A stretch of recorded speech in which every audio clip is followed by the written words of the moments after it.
Honeymoon কথাটির সাথে আমরা সারা পৃথিবীর সব মানুষই খুব ভালোভাবে পরিচিত। কেননা যখন নব দম্পতিদের বিয়ে হয়, নব দম্পতিদের বিয়ের প্রথম দিকে, বিশেষ করে প্রথম মাস অথবা প্রথম বছরে তাদের হানিমুনের বিষয়টি কিন্তু সামনে চলে আসে। কেননা এই বিয়ের পরে তারা যেন একান্তে নিজে একে অপরকে জানতে পারে, পরিচিত হয়ে উঠতে পারে এবং তারা যেন নিজেদের মধ্যে নিজেদের সুখ দুঃখকে ভাগাভাগি করতে পারে। সেজন্য কিন্তু বিয়ের পরপরই নব দম্পতিরা হানিমুনে গিয়ে থাকে। জি বন্ধুরা, গঙ্গার ইট থেকে আমি আছি আপনাদের সাথে।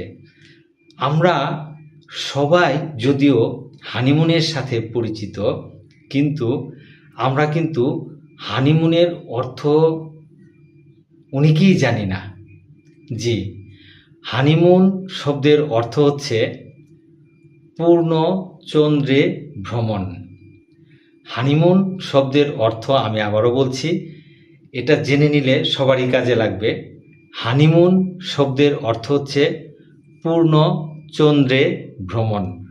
চন্দ্র কিন্তু পূর্ণই উঠতে হবে। চন্দ্রের আলোতে যেমন আমরা সব কিছু সুন্দর দেখতে পারি, হানিমুনও দুইজনের মাঝখানে ভেসে যাবে। সবাই যেন দুইজনকে পূর্ণ চন্দ্রে যেন অবগাহন করতে পারে, সেই জন্য এটাকে বলা হয় হানিমুন। হানিমুন কিন্তু কখনো অর্ধচন্দ্রে হয় না বা আংশিক চন্দ্রেও হয় না, হানিমুন হতে হয় পূর্ণ চন্দ্রে। সেজন্য হানিমুন শব্দের অর্থ হচ্ছে পূর্ণ চন্দ্রে ভ্রমণ। অক্সফোর্ড ডিকশনারি অনুযায়ী হানিমুন বলতে বিয়ের প্রথম মাসকেই বোঝানো হয়েছে। বিয়ের প্রথম মাসেই নবদম্পতিরা তাদের বাড়ি ছেড়ে একটু দূরে অথবা হানিমুন স্যুটে অথবা যার যার অভিরুচি এবং যার যার যোগ্যতা অনুযায়ী যে যেখানে যেতে পারে সেখানে একান্তে